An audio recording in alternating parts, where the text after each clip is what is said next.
Josué, capítulo 1, versos 5 a 9.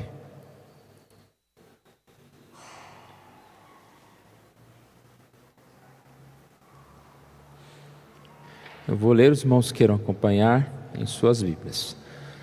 Josué, capítulo 1, versos 5 a 9.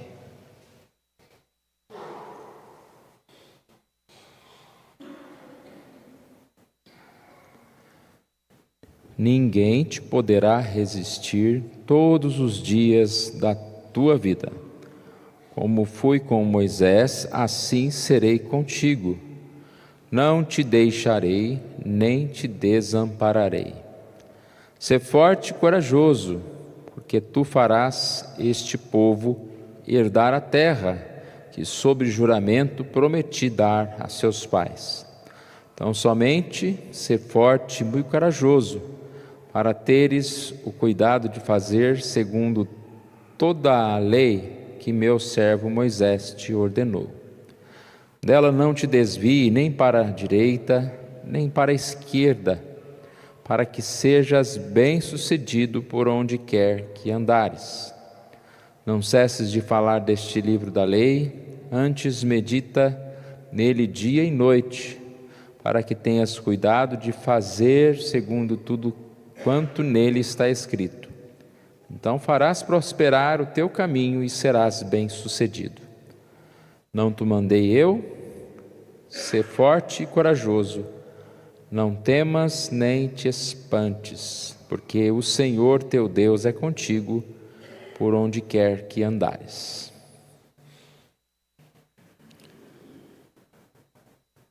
Nós encontramos aqui uma grande palavra de encorajamento para Josué.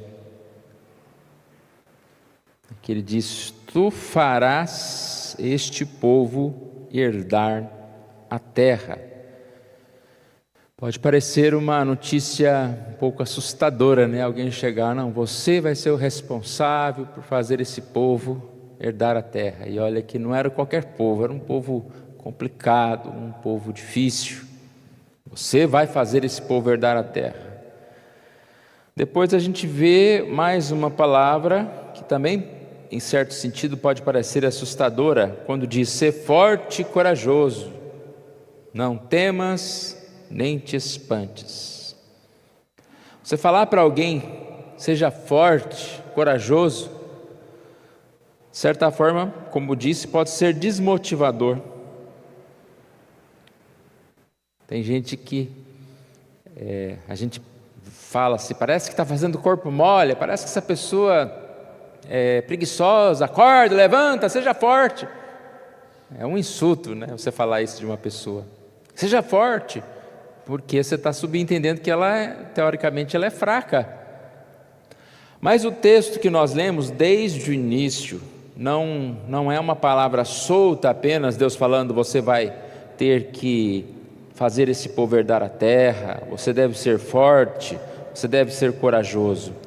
Lá no início nós já lemos, quando no verso 5, Deus fala com Josué: ninguém te poderá resistir todos os dias da tua vida.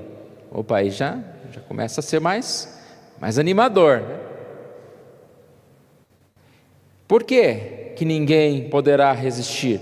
Porque ele é muito bom, ele é muito forte, poderia fazer com que Josué se tornasse orgulhoso. Não, aqui diz: ninguém poderá te resistir, porque como fui com Moisés, assim serei contigo, não te deixarei nem te desampararei. E é um exemplo bem forte. Ele não disse apenas não te deixarei, não te desampararei, mas ele dá um exemplo, como fui com Moisés. E quantas histórias Josué lembrava de Deus com Moisés, de como Deus havia trabalhado na vida de Moisés. Quando Eliseu vai assumir lá o trabalho de Elias, ele pede a porção dobrada de Elias, né? Poxa, se Deus foi com Elias, 2x para mim vai ser bom. Então é uma promessa boa, como Deus foi com Elias, 2 vezes será comigo. Aqui, como Deus foi com Moisés, eu serei contigo, Josué, e tu farás esse povo herdar a terra. Mas nós temos, junto dessa promessa, uma palavra também para que Josué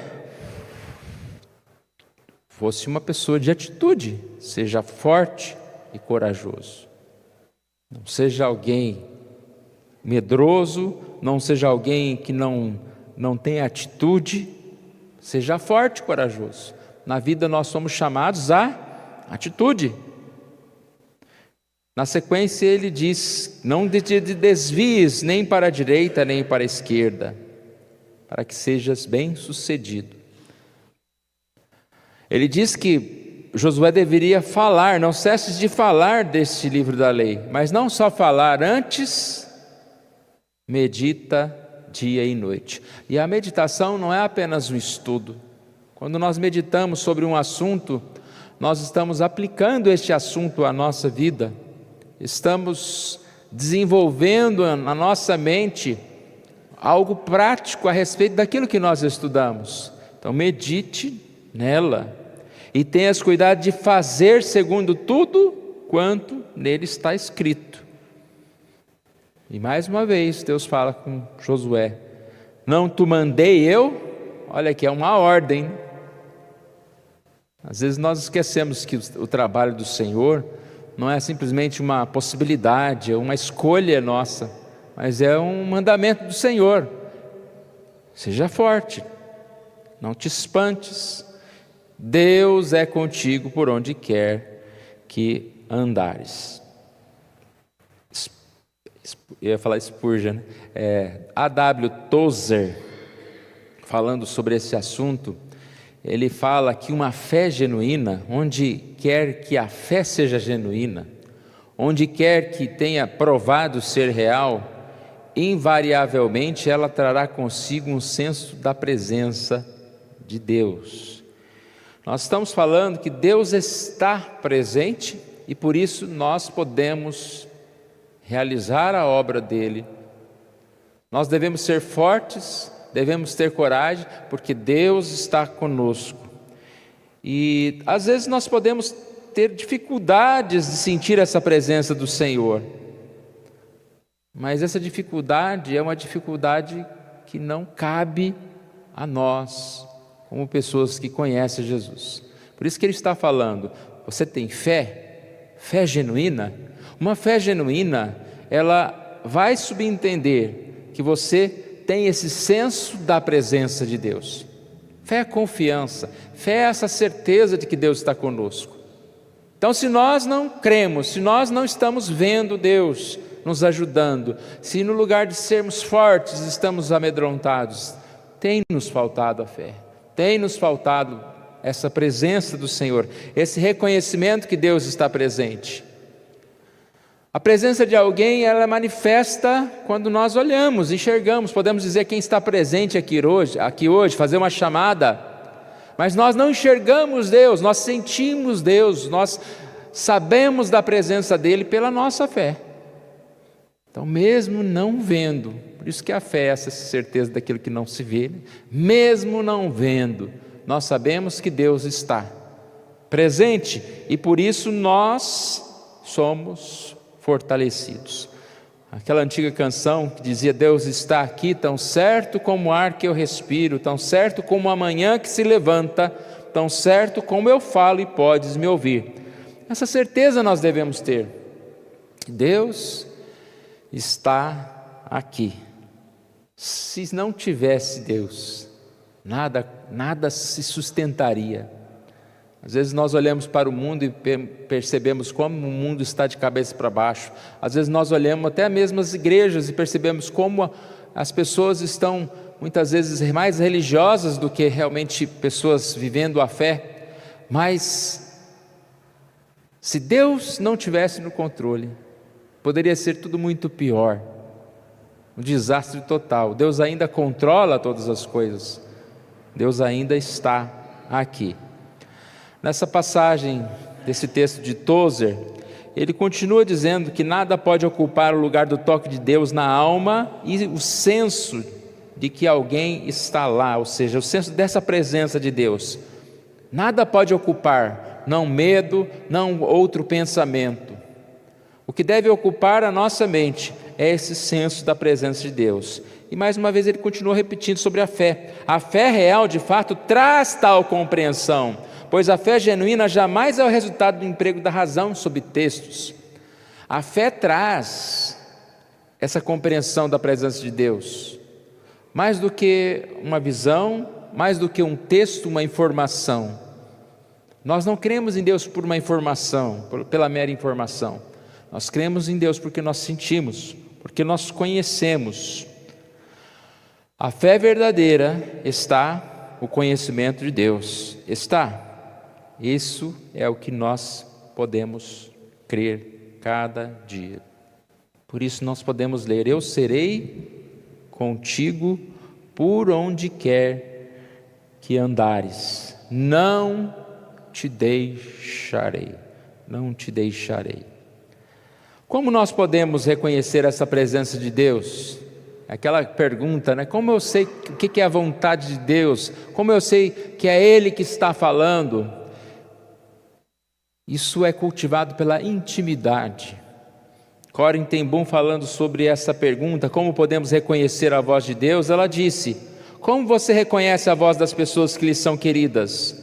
Você as reconhece porque está ouvindo as suas vozes. Ouvindo e ouvindo. Hoje a gente quase não fala no telefone, mas algumas vezes quando o telefone toca, você ouve uma voz, você mesmo não estando vendo aquela pessoa, você reconhece. Talvez se passar um tempo, um dia desse eu liguei no aniversário de uma pessoa e a pessoa já não sabia quem era que estava falando do outro lado. Perdeu a intimidade, perdeu a comunhão, não mais reconhece a voz, porque não está constantemente junto, ao lado. Nós podemos reconhecer a voz de Deus se nós estamos sempre ouvindo. Nós reconhecemos a voz. Se eu pedir para alguém orar aqui, você estiver de olho fechado, você vai reconhecer a voz de muitos aqui. Nós precisamos estar mais ao lado do Senhor. Um outro exemplo interessante que dá para se dar é o exemplo de uma criança, principalmente de um bebezinho que não tira os olhos da mãe e chora quando não está vendo. Você já viu aquela criança que você pega ela do colo da mãe e sai de perto? Ela não te conhece, ela vai estranhar. Eu estou nos braços de quem? Ela fica procurando a mãe e se desespera porque não está vendo. Às vezes a mãe tem aquela impressão de que ela que não tira os olhos da criança, né? Estou sempre vendo, posso estar aqui longe, mas eu estou vendo. Mas na maioria das vezes aquela criança também está vendo. Sai um pouquinho para você ver. Nós temos que ser como essa criança, que não pode ficar longe do Senhor, que não pode ir para os braços de outro, e já fala: não, abre a boca. Assim nós vamos conhecer e reconhecer que Deus está. Deus está, quando nós temos essa intimidade para com o Senhor. Que nós possamos desfrutar mais da presença do Senhor, que nós possamos ouvir o seu chamado, que nós possamos confiar que Ele nos capacitará para concluir a obra que Ele tem através das nossas vidas. Que nós possamos, assim, crescer, na graça, no conhecimento de Deus, e pedimos, que Deus aumente a nossa fé, porque através da fé nós vamos ter sempre esse conhecimento da companhia, do cuidado de Deus para com as nossas vidas. Vamos orar? Pai querido, nós agradecemos a Ti por mais essa oportunidade que o Senhor nos dá. Nos reunimos em Tua casa, certos, ó Pai, de que o Senhor traz essa palavra de ânimo, de encorajamento, Pai, para nós, dizendo que o Senhor Deus é conosco, está conosco, fortalece a nossa vida. E nós sabemos que essa mensagem que foi para Moisés, que foi para Josué, que foi para Elias, que foi para tantos servos do passado, é a mesma hoje. O Senhor é o mesmo ontem e hoje será para sempre. O Senhor é conosco, o Senhor é o Deus presente nas nossas vidas. E que assim, ó Deus, nós possamos vencer as batalhas, Senhor Deus, vencermos de acordo com o conhecimento da Tua Palavra, de acordo com o estudo da Tua Palavra, a meditação da Tua Palavra, e que ao ouvir a Tua voz, sejamos prontos para seguir nos caminhos do Senhor. Nós oramos em nome de Jesus. Amém.